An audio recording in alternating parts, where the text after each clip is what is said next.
doutor Juvenil fez a TC de crânio, a tomografia não mostrou nenhuma alteração a princípio que chamasse a atenção da parada. A única alteração que mostrou foi o que a gente chama de edema cerebral, que é o cérebro um pouco inchado. Isso é decorrente porque ele vinha retendo muito líquido. A gente começou a melhorar com o diurético, porém o edema cerebral é o último inchaço que o organismo perde. Por quê?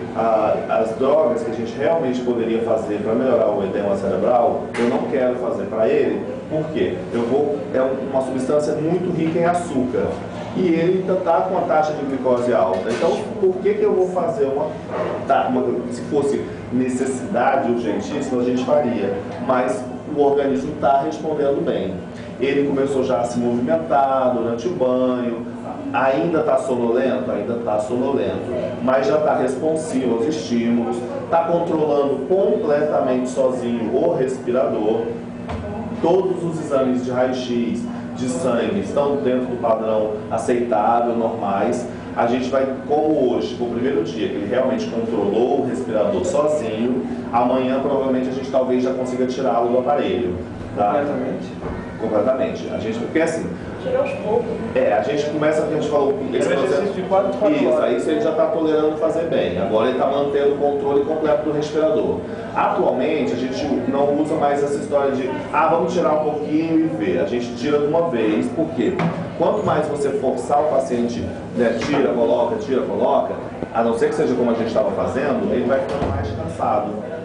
Então, ele está com a frequência respiratória de 20, que é absolutamente normal, sem uma fração de oxigênio de 0,21%, que é o mesmo que a gente respira, então não está com nenhuma necessidade maior, e está fazendo uma concentração de oxigênio muito alta. Ou seja, é porque não tem como a gente abaixar mais essa concentração no aparelho, que só vai até 21 mesmo. Mas fora isso, ele está com uma concentração de oxigênio de 174%. Então isso é absolutamente normal. E existe uma fração, que é a quantidade de perfusão, né, pelo quanto passa de oxigênio pelo pulmão, que sempre tem que estar acima de 200, ele continua com um valor superior a 400. Então, sim, ele tem todos os critérios clínicos para retirada do respirador. Nós só não começamos a fazer o processo de retirada total hoje, porque hoje foi o primeiro dia, como eu falei para vocês, que ele controlou totalmente o aparelho. Então é mais prudente que a gente dê tempo ao organismo dele realmente se acostumar, ver se ele não vai cansar, né, fazendo um controle respiratório próprio, para que amanhã a gente possa fazer essa retirada com mais segurança, sem ter necessidade de tirou, volta correndo para colocar de novo. É melhor você deixar um pouquinho mais e tirar com segurança do que tirar antes do tempo e ter que correr o risco de ter que intervir novamente para tentar fazer esse controle. O quadro infeccioso, como eu disse, está absolutamente controlado, células infecciosas dentro do valor normal, função renal preservada, ele tem uma função renal levemente tocada, mas ele é diabético, é hipertenso, tem vasculopatia, que são o que já levou à amputação. Então, isso no diabético, acima que já tem mais de 10, 20 anos de diabetes, ou que tem amputação, ou qualquer outra complicação, ele nunca vai ter um rim 100%. Já tem um rim comprometido, mas um comprometimento que não interfere no tratamento. Não tem necessidade de mudança de qualquer medicação ou de qualquer tratamento por conta dessa pequena alteração da função renal. O normal até 1,5 e está com 1,7. Nada que chame a atenção. O nefrologista já avaliou, a única coisa que o nefrologista teve que fazer foi para aumentar o diurético um pouquinho, mas eu não aumentei porque ele está desinchando numa velocidade satisfatória. Ontem ele urinou 2.800 ml, ou seja, 2,8 litros.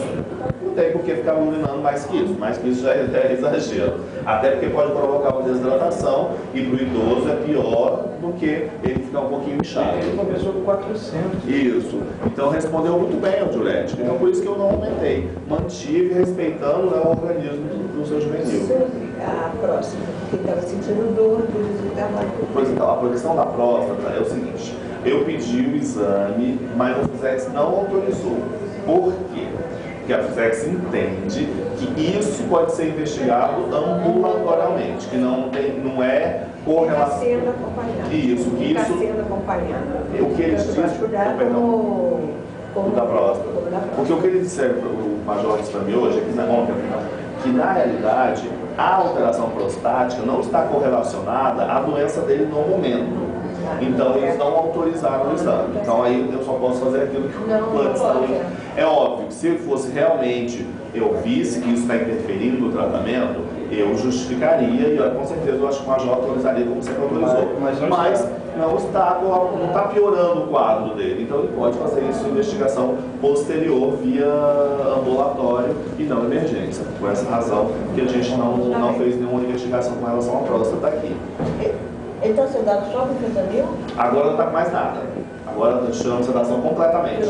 Tiramos completamente. Por isso que ele realmente está controlando. Não, tiramos tudo. Por isso que agora ele está controlando o respirador de forma mais efetiva e mais tranquila. Agora ele vai começar. Durante o banho, então, ele estava todo animado. Então, é uma questão porque